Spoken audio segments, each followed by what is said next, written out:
During this video, you are going to learn about typography. I am going to break down the characteristics and show you multiple labeled diagrams. I will also show you some examples of different types of font and how each type is used in the real world. As you walk around school or drive down the road in your car, there's text everywhere you look. Typography is defined as the style and appearance of printed matter. Typography is all around us, and each font type has an intended use in the design process. Some fonts are better used in formal events like a script font, but this would not be appropriate to use for a large body of text. There are many different components to analyze when dealing with typography. These make up the structure of the letters. We are going to talk about 3 of them in this lesson. The first one is the thickness or the thinness of the stroke of the letters. Thick-thin deals with the difference between the thinnest part of the letter and the thickest part of the same letter. These can be described as dramatic, moderate, or none or mono weight. In this example, the letter shown has the thickest part and the thinnest part labeled with arrows. There is a significant difference in the thickness of these 2 parts. So we would classify this font as having a dramatic thick-thin ratio. The next example has the same parts labeled with arrows. As you can see, the difference between the 2 areas are not as significant, yet there is still a noticeable difference. We would classify this font as having a moderate thick-thin ratio. Finally, this last example has very little to no difference in the thickness of the text. We would classify this font as having a no thick-thin ratio, or being mono weight. The next component we are going to analyze is the stress of the letter or font. The stress is determined by drawing a line across the thinnest part of the letter, and we can describe the stress as vertical, diagonal, or it can vary too much to identify. In this first example, the stress is vertical. The thinnest part of this font is towards the bottom, and it runs through the same thin portion on the top. This image has a diagonal stress. The thinnest part is on the bottom right of the letter and runs through the top left. These are not as common, but you will run across them every once in a while.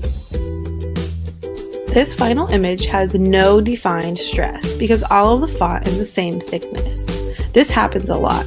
And you could also have the opposite problem, where there are too many stresses in different locations to have one definite line. The last component is the serif, which is the foot or the tail that can be found at the end of letters. There are a lot of different types and descriptions for a serif. For example, thick, thin, slanted, horizontal, or even none at all. We will go over a few examples today so you can get the hang of identifying them in different types of fonts. This first example has a thin and horizontal serifs. As you can see in the labeled image, these serifs are pretty straightforward and easy to identify. The next example, the serifs are more slanted and diagonal, and they are a little thicker than the previous image. They are still found at the ends of the letters, but they just look a little bit different. Finally, in this example, it is a font with no serifs. There are no feet at the ends of the letters, and this particular font just ends with a straight edge. Overall, when analyzing the structure of fonts, it is important to remember to look for 3 characteristics: the weight or the thickness and thinness of the font, the stress or the direction drawn across the thinnest part of the letter, and the serifs, which are the feet or the tails of the letters. Now that we have talked about structure, let's talk about a few categories of font, and then we will analyze their structure to better understand their intended use. The way the font types are categorized are by similar structures. So in general, they will have similar thick-thin, stress, and serifs. For the purpose of this lesson, we will talk about 3 different categories of font, so you can begin to pick out the differences in structure and see the similarities between fonts in that specific category. The first category we will talk about is the modern typeface. These fonts are recognized by their long, thin, and horizontal serifs, as you can see broken down. They also have a very clear thick-thin difference. They have vertical stresses and usually no slants on the letters themselves. This type of font looks great in larger sizes, where it really stands out on printed material. It would not be suitable text to use for large bodies due to the fact that in large amounts, the very thin parts of the letters tend to disappear and it becomes really hard to read. Stick to using this type of font for headings and subheadings.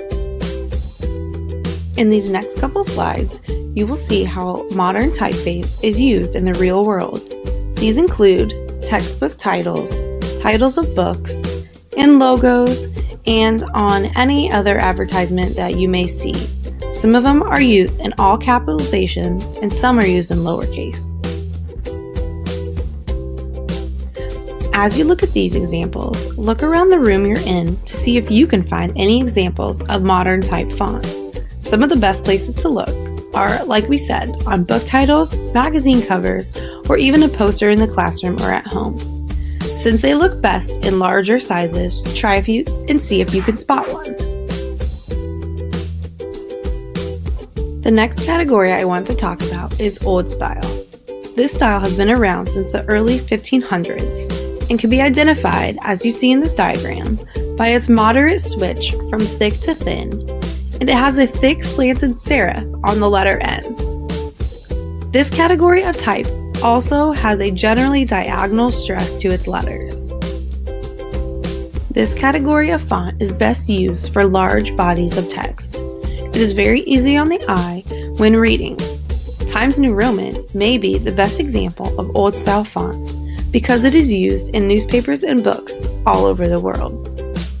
Old style is not as great for large titles or heading, simply because it doesn't stand out as much.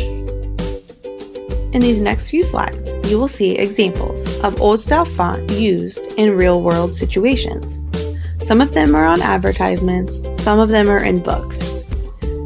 Look around you and see if you can find any examples of old style wherever you are.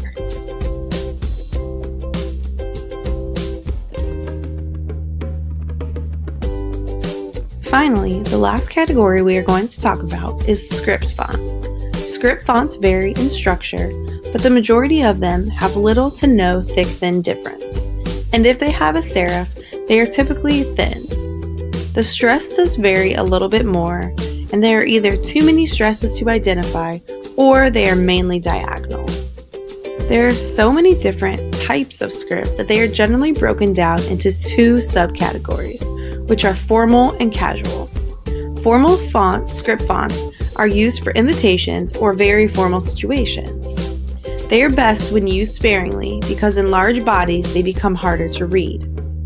Formal scripts can be used for headings and tend to look better when put in a larger size. This is an example of a casual script font that looks more like handwriting and less like calligraphy. They are not as intricate but can still look formal. The same rules apply on where to use casual script as formal script. One other tip when using script is to never put it in all caps. This makes the text almost impossible to read. Typography is a huge component to graphic design, and every font has an intended use and a purpose. By analyzing different fonts, you will gain a new understanding for where and when to use each category. Keep all of the examples we looked at today in mind because you are going to start your own video project with different examples of types of font. You will be taking the pictures and adding them to a slide deck or video design program for our final project in the typography unit.